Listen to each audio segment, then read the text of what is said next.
দোল পূর্ণিমার দিন সবার বাড়িতে ভালো মন্দ রান্না হচ্ছে, আর আমি রান্না করছি কি খিচুড়ি। তবে হ্যাঁ, এটা শুধু সকালের জন্য, সকালেও তো কিছু খেতে হবে, না খেয়ে তো আর দোল খেলতে পারবো না। আমার মেয়ে তো অপেক্ষা করে আছে কখন রং খেলতে পারবে। আমি তো বারণ করেছি, আমি বলেছি আগে খাবার খাবে তারপর রং খেলবে। খাবার খাওয়ার পর দৃশ্যা নেমে পড়েছে রং খেলার জন্য। এই দিনটার জন্য মেয়েটা অনেকদিন থেকে অপেক্ষা করে আছে, সব দিন বলছে মা কবে দোল আসবে আর আমি রং খেলতে পারবো। দৃশ্যা রং খেলছে বলে আমার খুব ভালো লাগছে। আমি তো দূর থেকে দেখছি, কি আর করা যাবে, আমি তো রং খেলবো না। আমার মেয়ের তো শরীরটাও ভালো না, তবুও আমি বারণ করিনি। কি আর করা যাবে, বছরে একটা দিনই তো আসবে, আর এই দিনটার মধ্যে তো খেলবে, সব দিন তো খেলতে পারবে না। তো যাই হোক, বাচ্চারা আনন্দ করতে থাকুক আর আমি মাকে একটু হেল্প করি। এইদিকে দেখো মা আলুগুলো সেদ্ধ করে রেখেছে, এখন আমি খোসাগুলো ছাড়িয়ে নিচ্ছি। সকালে তো খিচুড়ি খেয়েছে, দুপুরে তো একটু ভালো মতো রান্না করতে হবে, তাই মাছ আর চিকেন এনেছে। বাঙালিদের কাছে কোনো অনুষ্ঠান মানেই হচ্ছে জমিয়ে খাওয়া। আমরা হচ্ছে বাঙালি, আমরা খেতে ভালোবাসি। যে কোনো অনুষ্ঠানে হোক না কেন, বাঙালিদের বাড়িতেই ভালো ভালো রান্না হবে। তো যাই হোক, আমরা যখন ছোট ছিলাম তখন আমরা ভাবতাম কবে হোলি আসবে আর ভালো করে রং খেলতে পারবো। আর এখন জীবনে এত টেনশন হয়েছে, সবকিছু ভুলে গিয়েছি। হোলির নাম শুনলে আর কোনো মনে আনন্দ হয় না। আমাকে তো অনেকেই বলছে তুই রং খেলছিস না কেন, কিন্তু কি করব,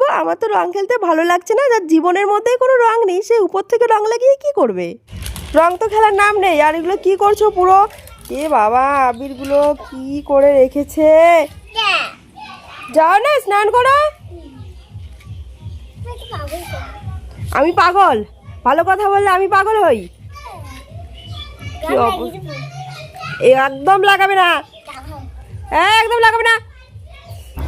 আমার মেয়েকে দেখো রং লাগিয়ে ভূত হয়েছে। এতবার বলছি চলো দৃশ্য তোমাকে স্নান করে দিই, কিন্তু ও কোনো কথাই শুনছে না। ও যদি সারাদিনও রং খেলতে পারে তবুও মনে ওর ভালো লাগবে। মা এদিকে চিকেন রান্না করেছে, আর উঠোনের অবস্থা দেখো দৃশ্য কত খারাপ করে রেখেছে। এগুলো তো আবার পরিষ্কারও করতে হবে। উঠোনের রংগুলো পড়ে আছে, দেখতে অনেকটা খারাপ লাগছে। আর বাড়িঘর একটু পরিষ্কার পরিচ্ছন্ন করে রাখতে আমার ভালো লাগে। যদিও বা আমি অত ভালো করে লেপে নিতে পারি না, তবে চেষ্টা কিন্তু আমি ঠিকই করি। চেষ্টা করলে তো সবকিছু হয়। একবারই তো কেউ শিখতে পারে না, আস্তে আস্তে সব কাজই শিখে নিব। শেখার কোনো শেষ নেই। আমি যেটা পারবো না বড়দের থেকে ঠিক শিখে নিব। আর আজকের ব্লগটা একদমই ছোট্ট হবে, বেশি সময় ছিল না বলে ব্লগটা বাড়াতে পারি। তারপর উঠোন লেপে নিয়ে মেয়েকে স্নান করে দিয়ে মেয়েকে খাইয়ে দিয়েছি। আর আমারও খুব খিদে পেয়েছে, আমি স্নান করে নিয়ে খেয়ে নিয়েছি। আর আজকে দুপুরে রান্না হয়েছে বাঁধাকপি সবজি, চিকেন, আলু দিয়ে মাছের ঝোল। তো যাই হোক, খাবার খাওয়ার পর আমি আর ব্লগ বাড়াতে পারিনি। আর বিকেলের দিকে আমাকে মিনি ব্লগ এডিট করতে হয়। সব থেকে বড় প্রবলেম হচ্ছে আমার ভিডিও পোস্ট করতে। আর এটা হচ্ছে তারপরের দিনের ভিডিও। দৃশ্যাকে রেডি করে দিয়েছি স্কুলে নিয়ে যাওয়ার জন্য, যেহেতু দাদার মেয়েটা যাচ্ছে তাই আমি দৃশ্যাকেও দাদার সাথে পাঠিয়ে দিলাম। মেয়েটা যদি আমাকে ছেড়ে কোথাও যায় তাহলে না আমার মনটা ছটফট করে, একদমই ভালো লাগে না। মনে হয় দৃশ্যা যদি আমার সাথে থাকতো তাহলে অনেকটা ভালো হতো। দৃশ্যাকে স্কুলে পাঠিয়ে দিয়ে আমারও খুব খিদে পেয়েছে। সকাল থেকে আমি কিচ্ছু খাইনি। দৃশ্যাকে রেডি করাতে আমার অনেকটা সময় লেগে যায়। আর সব থেকে বড় টেনশন হচ্ছে দৃশ্যার টিফিন নিয়ে। টিফিনে যে কি দিব